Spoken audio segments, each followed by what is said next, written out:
Mobile যে আটক হচ্ছে এগুলো কিন্তু আমরা সাধারণ কোনো প্রবাসীদের মোবাইল আটক করি না। এগুলি হলো যে সমস্ত চোরা কারবারিরা আমাদের যাত্রী ভাইদেরকে ব্যবহার করে অতিরিক্ত মোবাইল তাদের কাছে দিয়ে দেয়। একটা মোবাইলে সর্বোচ্চ 25,000 টাকা ট্যাক্স, সর্বনিম্ন 5,000, আর সেকেন্ড ধাপ হলো 10,000 টাকা। এখন একটা মালয়েশিয়া থেকে মনে করেন প্রতিদিন 500 যাত্রী বাংলাদেশে অবতরণ করলো, বা 2টা ফ্লাইটে 1000 যাত্রী অবতরণ করলো। 1000 যাত্রী যদি দুটো করে অতিরিক্ত মোবাইল নিয়ে আসে, তার জন্য ব্যবহৃত ফোন কিন্তু না। এগুলো আমরা জিজ্ঞেস করি তাদেরকে, এবং জিজ্ঞেস করার পরে তারা উত্তর দেয় যেটা অন্য আমাকে 100 গ্রাম গোল্ড দিয়েছে, 2টো মোবাইল দিয়েছে। এইগুলো আমরা যখন অন্যের হয়, আমরা যাত্রীদের প্রতি দেখেন, এরা প্রবাসীরা আমাদের দেশেরই বন্ধু, আমাদের স্বজন, আমাদের ভাই, আমাদের চাচা।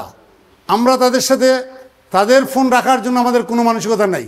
এটা হচ্ছে কি শাক দিয়ে মাছ ঢাকার একটা অপকৌশল মাত্র।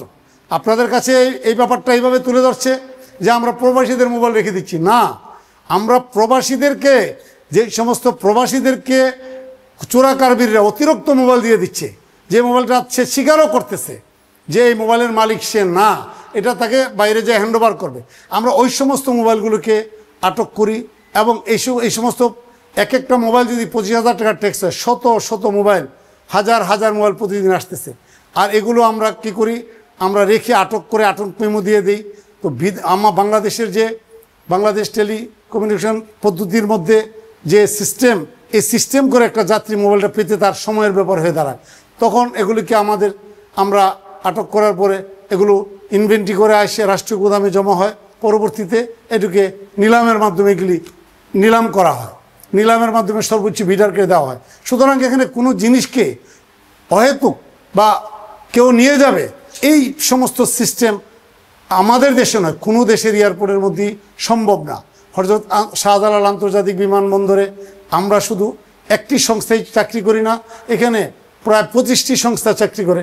সবার সম্মিলিত প্রচেষ্টায় এই হযরত শাহজালাল আন্তর্জাতিক বিমানবন্দর চলতেছে।